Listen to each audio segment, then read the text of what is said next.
ৰ'ব আজিকালি আমাৰ ইনফ্লুৱেঞ্চাৰৰ কথা ক'বলৈ ওলাইছোঁ। সিহঁতে কি কৰিছে, ৰীলত নাচি কিবা বোলে ইনফ্লুৱেঞ্চ কৰি আছে, একদম নিজকে ইনফ্লুৱেঞ্চাৰ নাম দিছে আৰু কেইটামান ফলোৱাৰ্ছ লৈ একদম মানে ইনফ্লুৱেঞ্চাৰ আৰু যদি ইমানে ফলোৱাৰ্ছ আছেও সিহঁতৰ, কিন্তু সিহঁতক মই এটা মানে প্ৰশ্ন সুধিব বিচাৰিছোঁ, তহঁতে এনেকৈ ৰীলত নাচাতকৈ এটা কাম কৰিব পাৰিলেচোন। তহঁতে যিহেতু ইমান ফলোৱাৰ্ছ আছে, বহুত মানুহ তহঁতৰ জড়িত হৈ আছে, তহঁতে জুবিন দাৰ জাষ্টিছৰ বাবে এটা ভিডিঅ'টো বনাব পাৰ।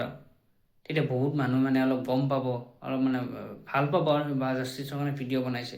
আমি এতিয়া বনাই আছোঁ যদিও আমাক যিহেতু ইমান ফলোৱাৰ্ছ নাই বা এনেকৈ বহুতে চিনি নাপায়, তো আমি ইমান মানুহ ক'ব নোৱাৰিম। সিহঁতে পাৰিব, কিন্তু সিহঁতে কৰা নাই। সিহঁতে কৰি কি আছে, ৰীলত নাচি আছে একদম মানে ৰীল, একদম মানে সিহঁতৰ উৎপাত, একদম ক'বাৰ কিবা গানত নাচব সিহঁতে আৰু মেখেলা চাদৰ পিন্ধি একদম নিজকে ভাল ছোৱালী দেখাব লাগিব নহয়, মেখেলা চাদৰ পিন্ধিব, কিন্তু মেখেলা চাদৰ পিন্ধি ক'বাৰ কিবা গানত নাচব।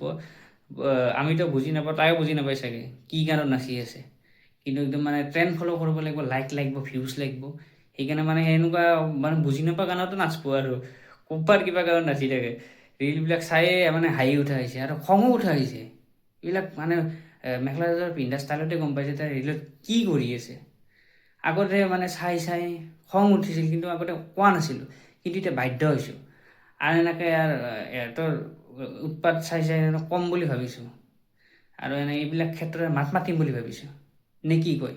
অলপ ক'বচোন, এইবিলাক ক্ষেত্ৰত আৰু ভিডিঅ' বনাব লাগেনে আৰু ক'ব লাগেনে? ধন্যবাদ।